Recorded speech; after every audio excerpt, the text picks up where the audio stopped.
Hi everyone, it's Karen here for Artist Live with a new art journal tutorial. I'm going to be creating this art journal today using a lot of different products from different manufacturers. The stencil is Donna Downey's. These are the Anemones.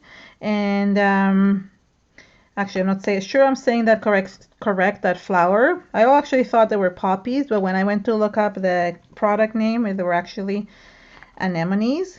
But I thought anemones were actually the ones from the ocean, so that's why I got confused about the names. Maybe they share the same name. Somebody could correct me. So Rika is going to be moderating for me today and putting the links. For those of you who are watching this after, the links are all below in the description area of my YouTube channel and on the Artist Life YouTube channel. So I'm just going to go through something before I start working on this. I want to show you something that I did. This is my Dylusions journal. This is Diane Reeves' Dylusions journal, and I have a lot of things in it. But what happened is that this whole thing, this big thing, was actually inside this. Okay, so this was part of my Dylusions version journal, like this. But it was getting so thick that I could not, I basically used these pages and then I had all these extra pages and I didn't know what to do with them. So I actually took it apart. I actually took part of it apart, and then I have this is all my journal pages from like different live shows or from different tutorials. So I have doubles of everything. So going back to this one, so I do have, like, for example, if you remember when I made this one like last time, then or this one, then I have doubles of things, right? So they were like basically almost back to back double of the same type of journaling page. So now that I have two journals, I can actually go back and forth. So and I will, once I'm finished this journal, when this is like almost only a few pages left, I'm actually going to create a tutorial with my own, to make my own cover, hard cover on it. So then I have, and you see how it opens perfectly, which is really nice. That's why I'm really excited to do this, because otherwise I would have wasted a whole journal for nothing. So now we're going to get onto the actual journaling page, and what I'm going to do is I'm going to work on the second half of this journal, which is this one. It does have a little bit of a gap here, but that's okay. I don't really mind it. This is just for fun to play with, so it doesn't really matter if it has a gap or doesn't have a gap, because you can just work with it either way and add all your texture on. So I'm going to work with this, and I just want to tell you that I actually already primed this. I primed this with white gesso. I just gave it a light coat of just of this heavy white gesso from Prima. I just did it one coat, I think it was, maybe two, I don't remember. I just gave it a coat just so I wouldn't have to wait for it to dry. This is just, just with a brush, I just did it all on top. So that's the only thing that I did, that I pre-did. Everything else I'm going to be doing on the show. So to create a little bit of texture, not texture, more like interest in the background, I used this. This is the Tim Holtz tissue paper. This is called, I want to say like postcards or something like that. Oh, I can't remember. Rika will put in the name on that. And I have this lovely thing. And funny enough, now that I'm looking at it, I actually saved it because the numbers were right here, but I guess I covered them up. So it was a bit pointless to put those numbers there, but I will just put them maybe a bit more in, so then maybe they will show better. And then I'll rip a couple more pieces from this for my background. So the nice thing about this is you can use it basically anywhere on your page. It's a very thin tissue paper, but has really nice designs. So it's really nice to use on your work. And what I'm going to do to glue them, so I usually used to, and I don't know if you heard that boom, there's thunder outside, so let's hope everything goes well and the thunder doesn't like suddenly makes a shortcut in my computer, but I'm not going to put those words out there that is true. Anyway, so what I'm going to do is I'm going to use this matte medium. This is a fluid medium, and actually learned this trick from Didi Catron, who has done a couple of guest spots for us here at Artist Live. And usually I would use like the soft matte gel medium, which of course you can use, and I'll show this is what I mean, and I will use it later on for something else. But for this one, what I like about this is that it's really fluid. So it's really nice and easy to use. I'm gonna get a paintbrush. Let me get a soft paintbrush. None of my paintbrushes are soft because I've been not taking care of them as much as I should. Now I'm going to go directly in here just because I don't want to pour it into anywhere. So I'm just going to add some of the actual liquid fluid matte medium underneath, and then of course seedlit on top. And I see my paintbrush is dirty, but oh well, we go with the flow. I have to wash this. Don't know why it's dirty, but that's okay. You just get a little bit of an orange tinge that will be covered anyway, so it's not a problem. Okay, let me go back, and now it's okay. So what I like about using this for tissue paper, it's harder to use when the paper is thicker, but if it's just tissue paper, it's actually quite easy to use. I'm just going to remove some of that color that went on that I didn't want. That was not part of the plan, but you know, this is what I always say, some things are not part of the plan, but you just go with the flow and you continue on. Maybe I should change paintbrushes because it's just not a good idea. Okay, let's see. All right, next paintbrush. Let's hope this one doesn't have, no, this one is okay.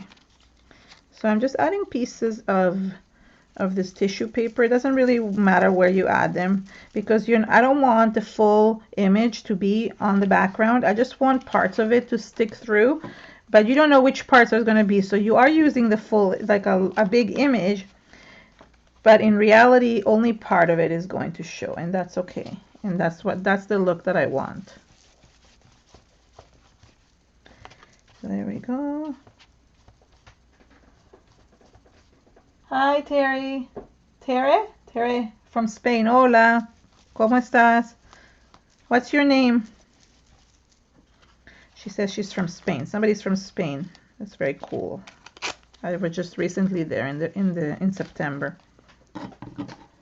Okay, just going to put some more and some over here. So I'm just adding it in different areas. And the last one I'm going to put over here.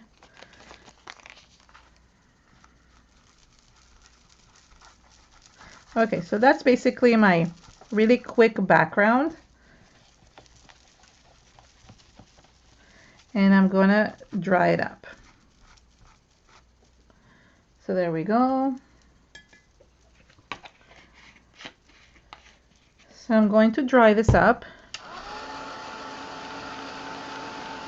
So I don't want to cover everything because it's not necessary. The whole point of a mixed media page is that it covers some of the areas. You want to add texture in images in some areas and not in others. So that's a good way of doing this. The tissue paper is awesome. And the one thing I like about this this fluid matte medium is that because it's so liquidy, it dries really quickly, which is really nice. So, while other ones will take longer, my patience, this was really good for my patience. That's what I mean to say. So, there we go. So I added it. Now, what I want to do is, like, this is too prominent. You can see this really, really well. So, what I want to do is I want to add a little bit of white gesso on top. And the reason why I'm doing this, I want to kind of blend in the background with the edges. So that helps when you're using the gesso. So it's a good way of kind of giving it an extra coat. You're also kind of whitewashing a little bit the background, so it covers it a little bit and you don't get that really strong image. But it also helps you blending those edges, so you don't really want to see. Well, you can, but I don't really like seeing the harsh edges on the project. It does give it texture, but I prefer if they kind of blend in with the background. So if they're a little bit, if there's a little bit of an edge, that's okay. I just don't want to see it like so prominent that that you will like all you see is that edge, and your eye kind of draws into that. So this is why, oops, I have some remnants from something else. So this is why I do this, and also because I want to kind of wash down the harsh images, like the strong images, especially when they're too black. So that's a good way of doing it. Okay. So another way of getting a whitewash on your projects is that you can use a spray bottle. Here it is. And you could like kind of add a little bit of water and then, you know, kind of wipe it off. So you don't get a very white area. But I do like it like this, that it's kind of hiding a lot of my design and just leaves it as if it's just an old written text from a long time ago underneath.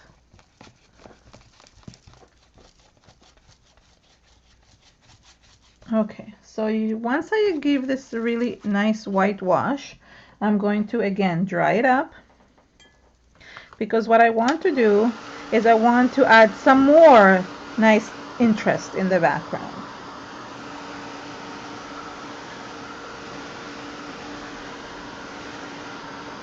So let me close this while I dry. And then I think, because I put such a small, like thin amount of gesso, it will dry up really quickly.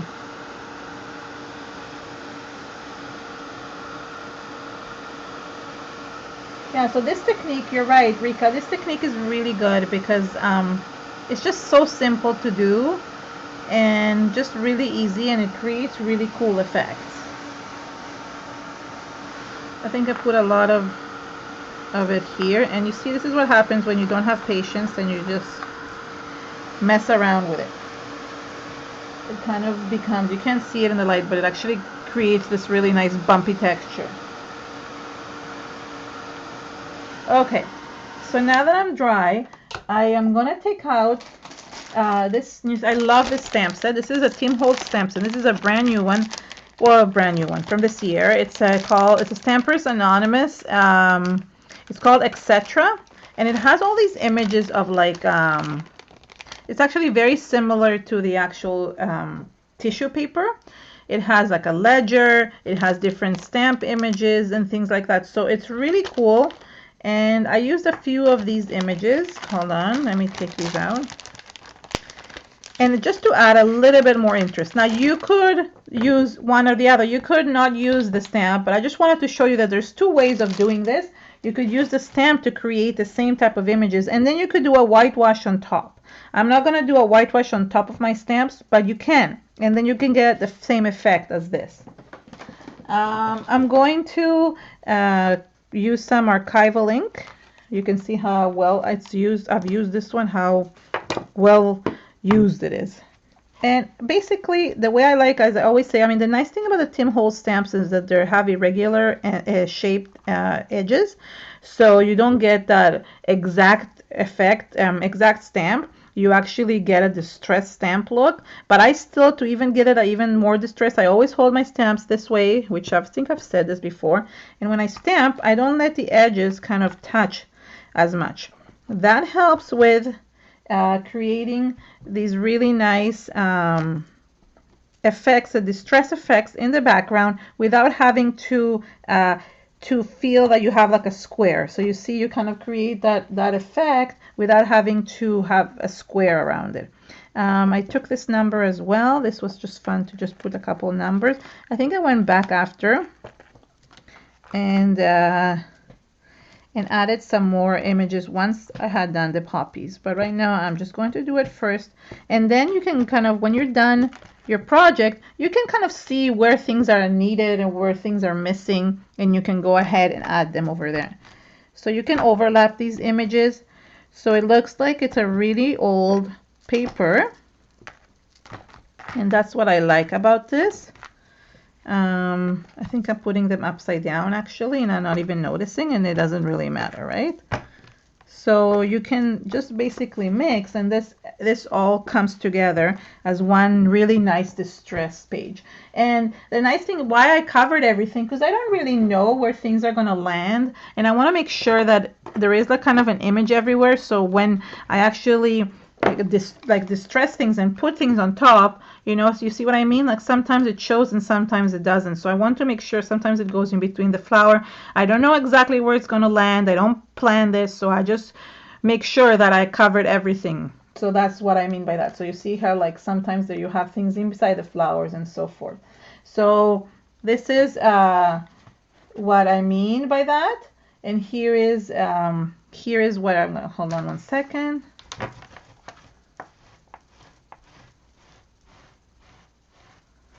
Okay, so I'm just going to clean my stamps a little bit, and then we're going to go to the next. And I'm not going to put the circle one yet. I do have this circle one, but I am going to put it after. And I'm going to keep it here on the side just so I can refer to it later on. Okay, so now I'm going to apply the actual like anemone flower. And I'm going to use this graphite texture paste from Prima. This is one of my favorite texture paste. Actually, like used to use this a lot, and I kind of stopped. I don't know why. I haven't used it in a long time, and I was so excited to actually get back to it. It really gives a really nice textured effect, and I really like it. And although it looks gray when you apply it, it actually dries like a really nice charcoal gray. The black, I meant to say charcoal black. So here is the stencil. This is the stencil that I use. And actually, funny thing is that when I was looking for the stencil, there was one that came just with one or the other, and there's one with both. So I kind of linked all of them up. Like Rika will link this as well. Oh, hi, Patricia. And so I'm just going to put this. And what I did is I created like basically one flower here, and then another one on this side. And what's good about that is that in that sense you can like, you know, split them up, especially if you have a bumpy surface area like mine. I'm almost trying to think whether or not I should go now with the taller one here and then the shorter one on this side and do it backwards. No, I think I'll stick to what I did before. Let's see. No, maybe not, actually. No, maybe I will go backwards this time just because it's easier for me to create. So it's the same technique, it's just going. So I'm going to use my silicone brush, which is really easy to use for it's kind of gridded texture on stencils. Sorry, I'm tongue-tied today. I don't know why. So I'm going to just use it. And what you want to do is that when you're applying such a texturized paste, you want to make sure that you're actually applying enough that it will cover the area well. You don't want to be able to you don't want the paste to kind of, or the tool that you're using to get stuck in between the stencil. So it's best to have more on the page because this is a really thick paste. It's best to have more on your palette than less, and then you can scrape it off after out of the stencil. So usually when I say it to use paste, I usually say take a little bit and use only a little bit at a time. You can always add more, but for this specific paste, I recommend you using more on the palette or on the silicone brush, and just make sure that it does so it doesn't get stuck inside in between the stencil. If that makes sense at all. So I'm going to just do the stem. So in this case, yeah, you waste a lot of the paste when you put it on, and you'll see a lot of it is still on, but you do get that perfect image because of it. So later on I'm gonna go and I'm gonna scrape it all off, so that's not to worry about that. And I'm going to make now this one go the other direction. I'm trying to think lower or higher. I think this one is gonna go, maybe I'll do this one much higher. It'll be a little bit of a different design. This is why I like about things that you can design them a different way and it still looks nice. So you see I don't have enough paste. So if you don't have enough paste, you're going to be scraping a lot, and that can affect the way it looks on the actual background. So just saying, just to be careful. Hold on.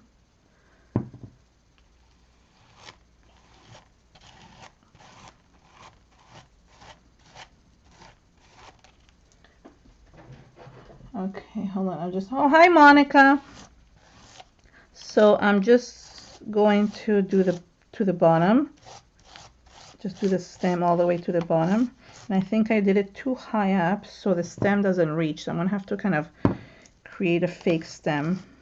Actually, no, I don't have to create a fake stem. I will just add some border around it like I did in the other one, and then it should be okay. Okay, and there is my other poppy. So I'm going to put this aside for a second. I just want to show you how much how much I have on this actual stencil that I can actually save. So yes, I did use a lot on my silicone brush, but it had a purpose because I can actually still save the paste, but at the same time I get a perfect image because of that.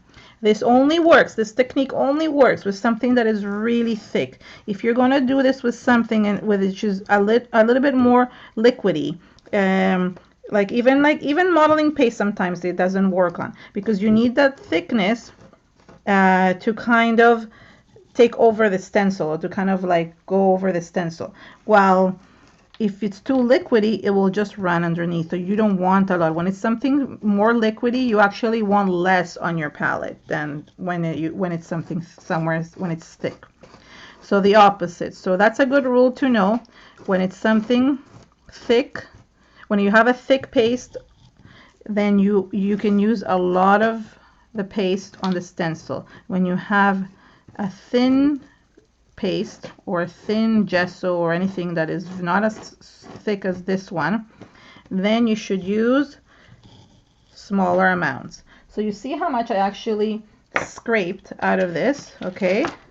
And it's basically, I did for the first time, I can't believe I actually remember to fill up a bucket with water, and it's sitting right behind me here, and I'm really excited that I remember that, because now I can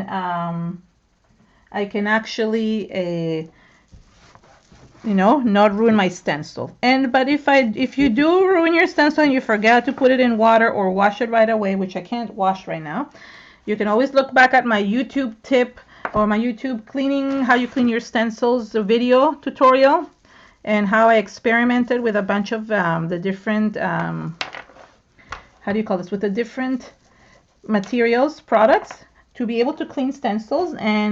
And you just go and look. Murphy oil worked perfectly, and it's a really, really cool Murphy oil soap, actually, I meant to say, and it worked really, really well. So that was really cool. Sorry, one more thing because I want to dry it all at once. So now I'm gonna take a palette knife. You could use this for this next technique. You could use that, but I want a palette knife because I want to create kind of this really how to explain, really texturized texture, I don't know, design. And with this is a much softer brush, so it will not come out as I don't know, cool, I don't know the exact word, and you'll see what I mean. So I want it to be really distressed, and the spatula really creates this really gritty, distressed look to it. So that's why I'm doing it with a spatula. I think I've added way too much here. I'm going to kind of take it off. I wanted just a kind of a thin border. Sometimes you don't know what you get. Okay, so you want to create that border, but I don't want it perfect. And this was I think a bit too perfect for me. Okay, let's scrape off here. There, I think that's better. So this is what I meant. I didn't have to finish the stem because I was just adding this to the border. So that was fine. And I'm using the same, you see how I scraped that from the stencil? That's the same thing you can use to do this part of the project. And you don't have to do this part. You could just leave the flowers the way they are. And originally I had done that. I actually didn't put this border around it. But what happened is that I felt it was like too empty. I don't like pages that are too empty.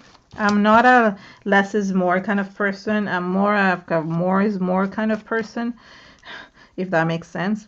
So I need to like really make it look like it's framed or border.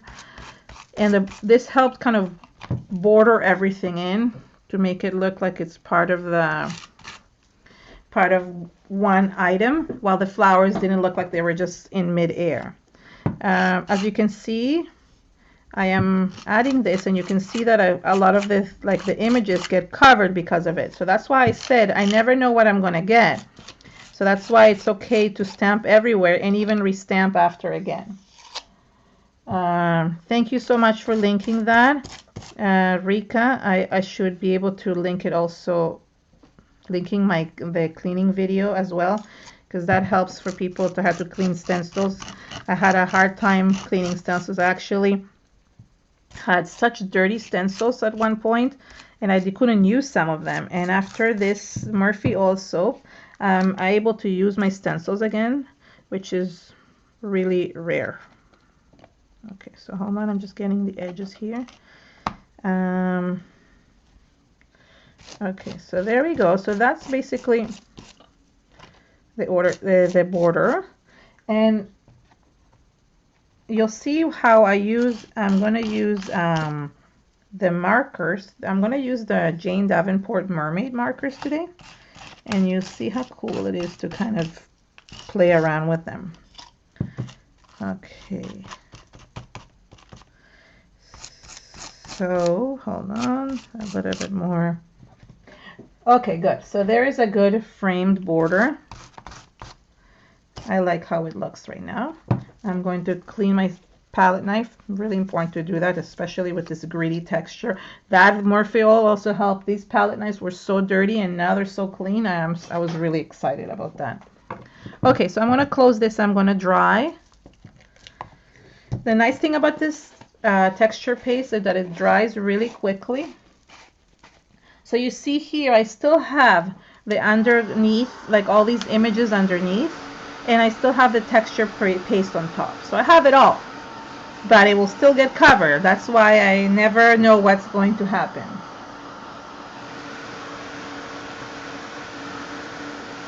Yeah, so I'm going to be using, Rika just, she put the mermaid markers, so I can talk a little bit about them while I am drying. I'm going to bring them over here. So this Jane Davenport is like a very good, and it's an amazing artist, but she does like watercolor paintings with markers. She used to basically put ink in like empty markers, not markers, empty, like we know those water brushes. Prima has some, Tim Holtz, I'm sure everybody. And now she has her own set of markers that she's calling them markers, but they're really like almost like water brushes that have ink inside of them, and they're very intense, very highly pigmented inks, and you can create really cool effects with them. Now I'm debating whether or not I should go with different colors today to show you, or should I just go with the red, because I really love how the red ones came out, but I'm debating. No, I don't know if I should. I should want to show exactly how I did this one. It's really important that I follow through with what I did, so because sometimes people will not know how to create it otherwise. Okay, let me check. So these are the markers. Let me just, I want to show you how they look inside, and I will show you in a few seconds. Okay, let's see if it's dry. No, not dry yet, but let me just, let me show you in the meantime. So I'll show you how they work. Maybe I'll take out the yellow one. Oh, I think I might have used the yellow one already. Okay, let me just take out one that I haven't used. So I'm going to take out the reds, which is the ones that I used. The red and the brown. Okay. Let me go with one like, I don't know, this blue here, okay? So the way that it works, because I was trying to figure out how to make this work and it wasn't working. I don't know why. I was trying to press, it doesn't working. Of course, I should have gone and read the instructions, because you can have to push on this for the ink to come out. So actually what you do is you have to actually take this off, and you have to take this really nice cute little ring off, this yellow ring. So what it does is that when you put this back on and you screw it back on, it creates pressure on the inside and basically pokes a little tiny hole inside. As long as you have the ring, the safety is on. But when you take that off, then it already works. So basically it creates a little hole in it. So it's intact until you do that. And then you just press basically on this and the ink flows down. So I'm going to show you this, but I'm going to show you with the colors that I actually use. So let me just finish drying. I'm going to make sure I'm fully dry. And yeah, so that's what I want to do. Hold on.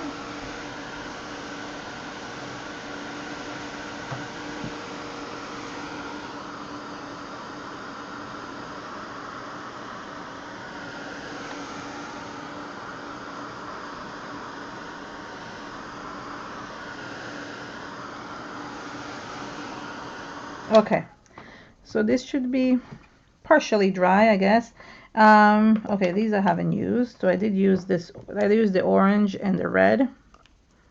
I started with the red and then I added orange, but I went back and forth. So basically I just went with it. So you can use these as regular watercolor markers, they're really like intense and really nice to use. So what I did is I pressed on it, oops, and like release the color. So now it's releasing. Okay,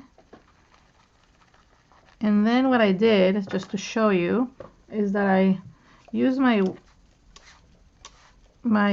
basically my spray bottle to kind of spread the ink around. The nice thing is that I already have the border from this black texture, so it wasn't a problem. I could just go inside the border, and I didn't even care if it went outside the border a little bit.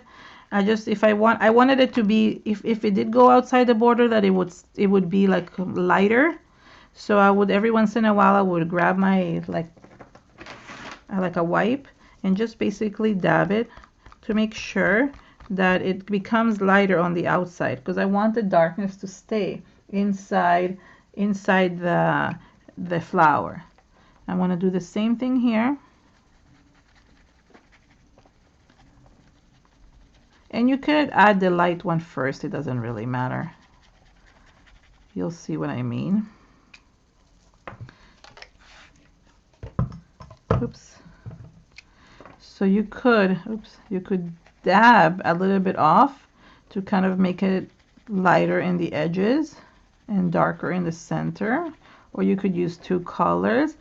And the nice thing about them is they're just really intense. They're really kind of dark and give a really nice color to it.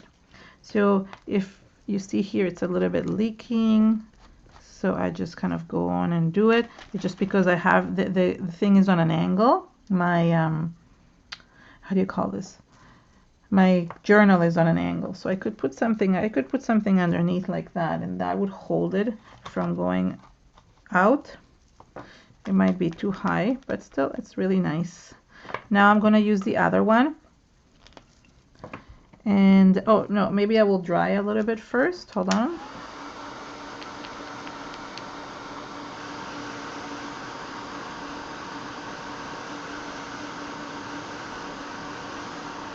Doesn't have to be fully dry, and you don't actually have to dry it, but I just want it because it will react again with the other color, but I just wanted them not to fully be so wet.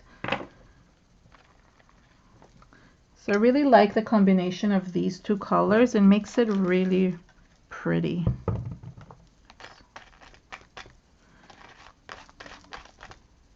There we go.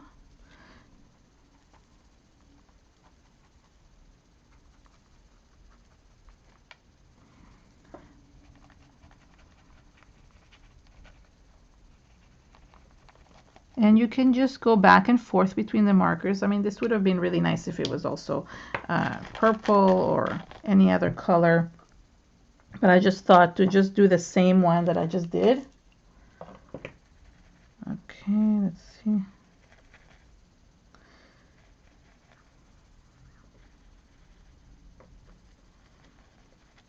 It just helps, the water just helps kind of blend the colors together. Yeah, so the intensity becomes, when you go the second time around, it becomes, the color becomes more intense.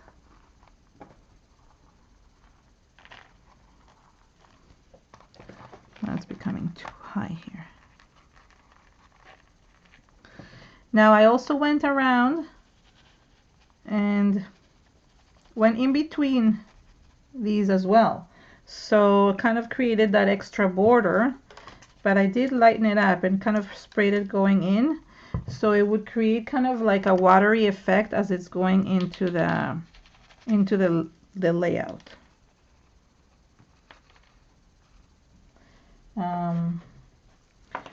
So if that makes sense. I wanted to frame it. I'm very monochromatic, kind of, I have a monochromatic brain, I think, because I always use at least two to three colors, no more than that, on a layout or on a page or on anything. I can't like kind of use more of that colors. It doesn't go. My brain doesn't see it. My brain likes very symmetrical, logical things. I don't know if you heard the thunder over there, but it's thundering outside again. Okay.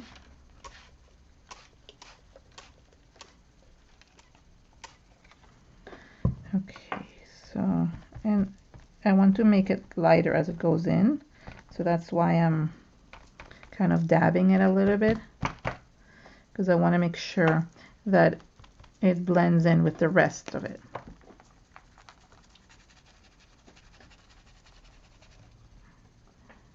So let me continue on.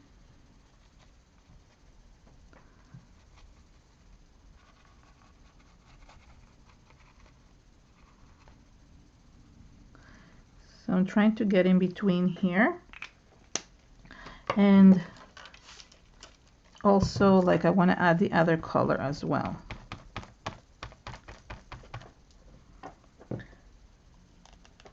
Okay, so now I'm gonna,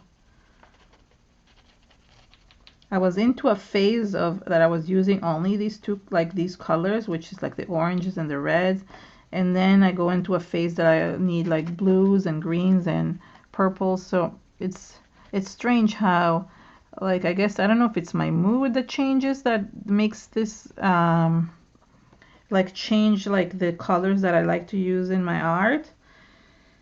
I'm not sure. Like now I'm in a red face. I can't even like use as much blue. I mean, I want to, but right now I can't. It says sometimes you need like certain colors in your life, so maybe this is the color that I actually kind of need at the moment. I've read that somewhere. Not sure if that's true or not, but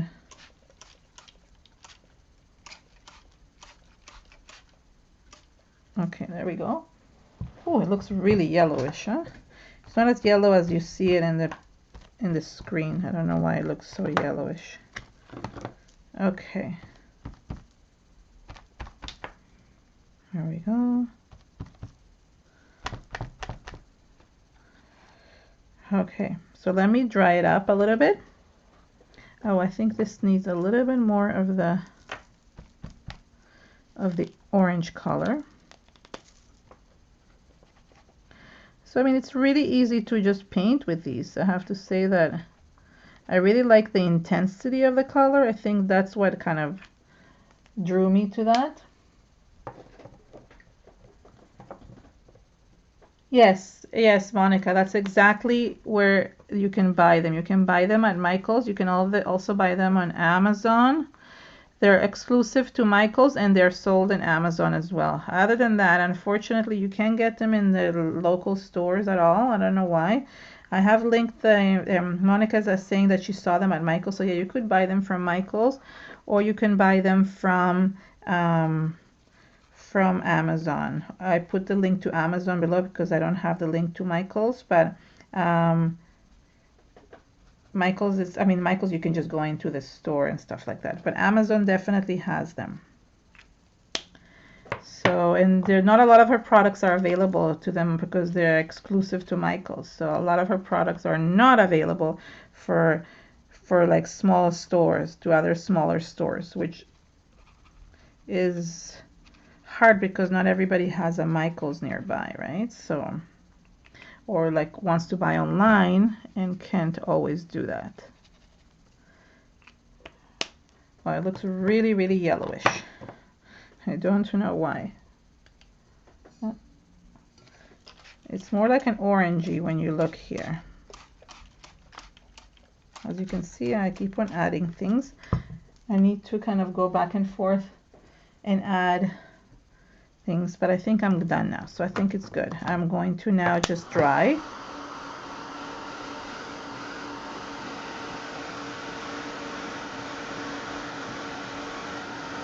So yeah, so I'm just drying the liquid part, how do you call this? The inked part. I want to make sure that it's dry enough so I can go over with my white marker above it, but also I want to add a little bit. I don't even think I need to add any more stamping to this. It actually came out. It came out like more. The stamped images are seen much more here than in my original one. I'm not sure why. I must have added more white in the other one. That's what I think. I also think that I put more ink kind of going in, so I'm going to do that a little bit more. Oh, that's not the right color. So I want to see there's a lot of white space, and I think I want to kind of go in a little bit with the colors, and I'll use some water to kind of mix that in. Hold on.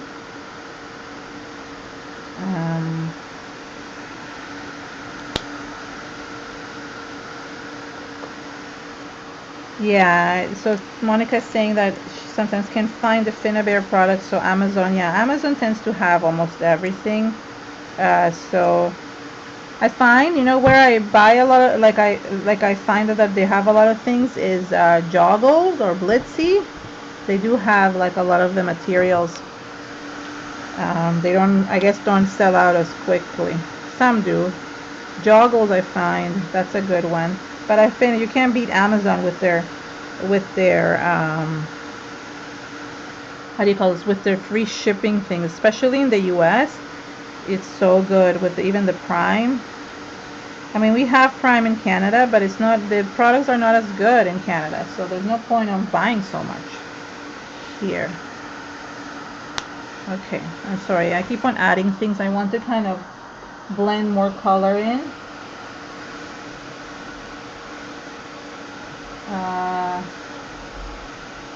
Let me see here. I want to see if I can. Okay. I kind of changed the color intensity a little bit on my settings. Okay, so I'm almost done. The flowers are basically Joggles. I actually linked some of the things from there. Right above Monica, you'll see Joggles. It's spelled like Joggles. She's asking what it is. If you see the link above that Rika put, you'll see that like it's from Joggles. Right beside it says. So that's a good, I'll spell it out for you. And it has a lot of products, so that's also a place where I always link things to, because I find that like it helps when people know where to go and buy, right? Okay.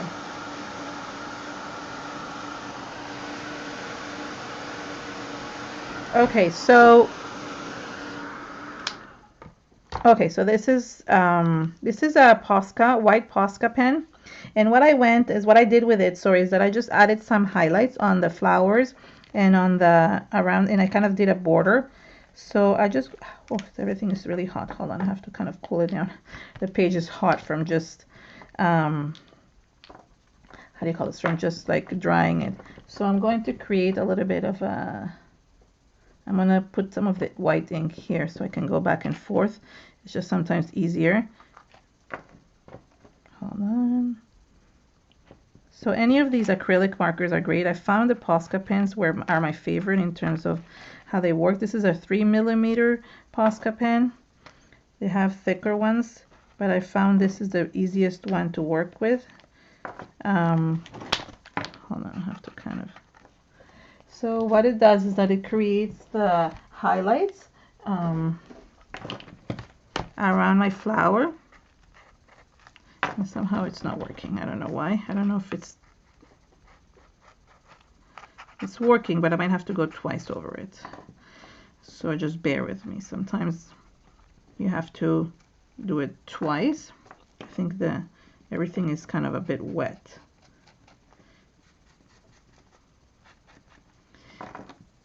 The nice thing about the white, although it would be nice if it would stay white, but because this is these markers are water soluble.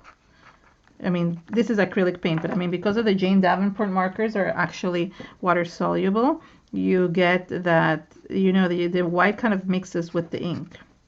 So you get like it a little bit more mixed up than you want it to be. Another thing I did is I went in the middle and created these like really cute white dots that became kind of yellowish. I mean, it's just adding a little bit of highlights to the flowers, and then I go around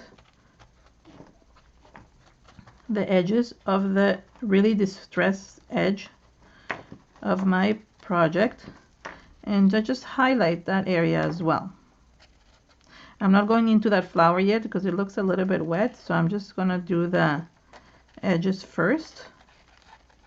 And I'm not being really careful. I want it to look kind of distressed, so I'm trying to go around the distressed edge, and that helps to create that really nice border.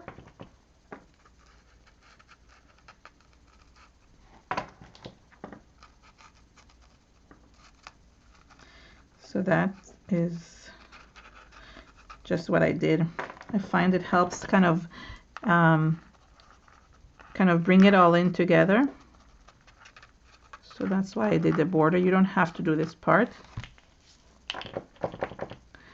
And the reason why I have to do it the way I'm doing it with dipping it in is because it's still a little bit wet. It works better when things are dry. So I need some of that ink to kind of flow better. And you can go back, you see, like you can go back the second time around, the lines become darker and more intense. Not darker, but you know, wider. It's more like this.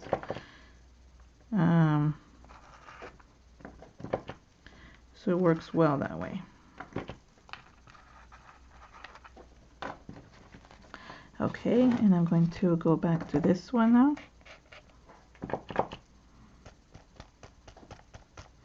I really need to dry this one. This one is super wet. I don't know why, but I have to dry it more.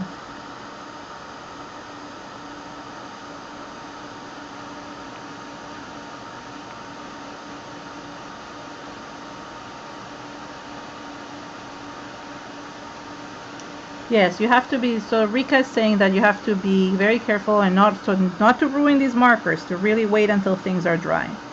So yeah, it's the impatience will get us all. That's a problem.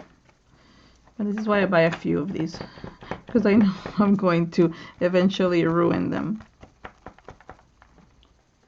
Even that, see, it's still wet. I can't get it to like dry up.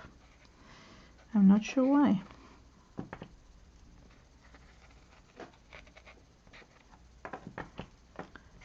So then I really like that the numbers are kind of inside the flower. It makes it look really distressed, as you can see. You see the numbers are kind of inside the flower. I think it makes it look really cool. So this is what I meant. I don't know where the stamps are going to land. Sometimes they land where I want them and sometimes they don't. So you have to play around with it, and you know, you can always add more. So yeah, that's basically the rule. So yeah, let me just see here. And now, hold on, I want to put my, I didn't put my, how do you call it? I didn't put a apron on, although you can't see because I figured, oh, nobody can see me, but I forgot that I'm going to be doing this, which is making like, this is really good to make these dots, like, you know, like kind of like, so you have to kind of cover yourself because otherwise you're going to get them everywhere. And this one is not working as well as usual. I think I used it last time. Woo! So basically just, sometimes I literally just bang it and it works. So I'm working harder than what it's supposed to be, but I just want some of the ink to kind of flow and create these really cute dots everywhere, which is not happening. Like here, I'll show you. It worked last time.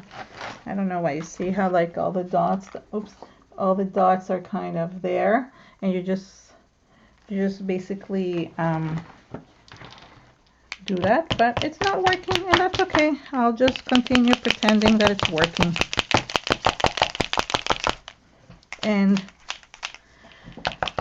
But that is the key, to just add a few of those dots everywhere. I want to go over again with the white marker.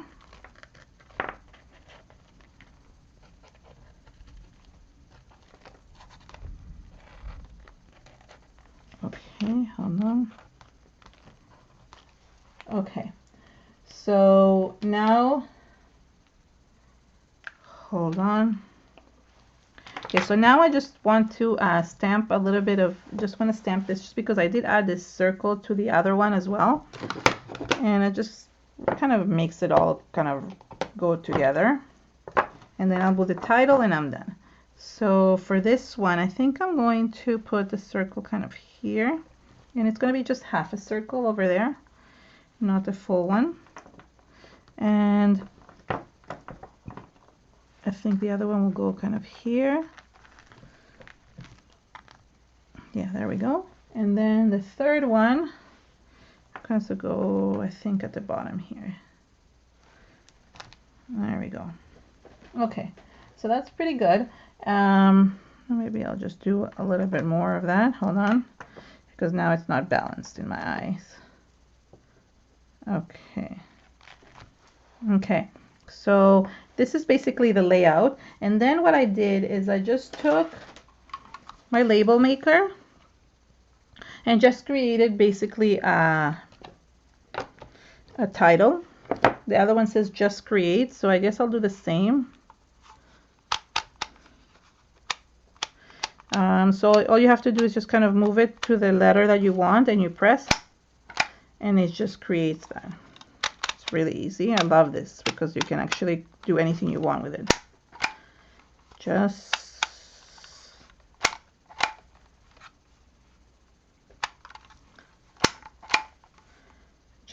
okay, there's just, and I'm going to pull it a little bit. So then I can, it's not so close to the other one. No, you know what? Maybe I'll do just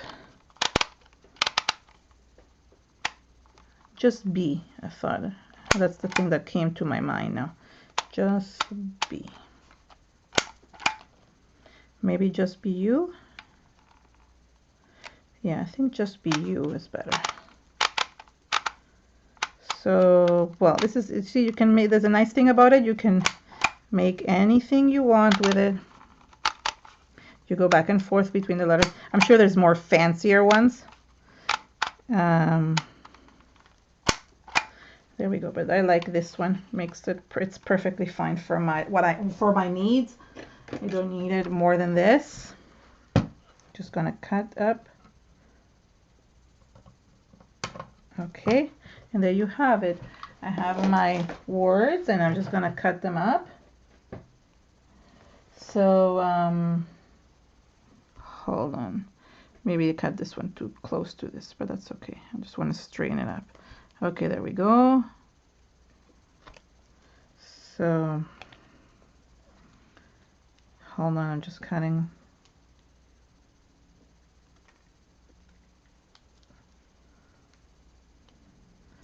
Just be you. I'm just cutting them up. So there we go. And I'm just going to use a little bit of the soft gel to glue them on. And then we're done. I'm not sure. I'm reading something about Halloween, but I don't know what you guys are talking about. So maybe I'll take a paintbrush because I always use my fingers for everything. Okay.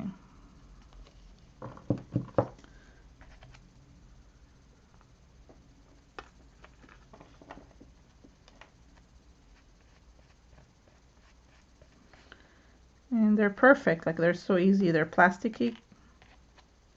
And they're perfect for what I need. Just, oops, this one's upside down.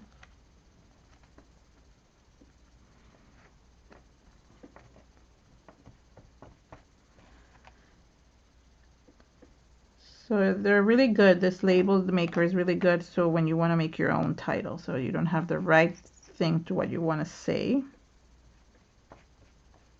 or how you feel. Oh, come on, stick on. Not wanting to stick. Not sure why.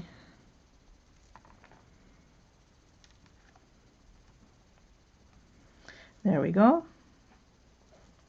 Well, maybe not. It's not wanting to stick. So I'll just have to put something heavy on top of it. So it will stay. So I just want to thank everybody for coming. Those of you who came today. Oh, wow. The numbers really changed as I didn't even look at like it. So I'm really grateful for all of you that came. Next week, Rika is going to be on. So come in and watch how she does this, her amazing project. I'm sure it's going to be amazing. It always is. And so here are the two different ones. They're not exactly fully the same. There is the one, and let me see if I can put them like side on. No, I can't put them side by side. They're not working. And well, kind of there. So here they are.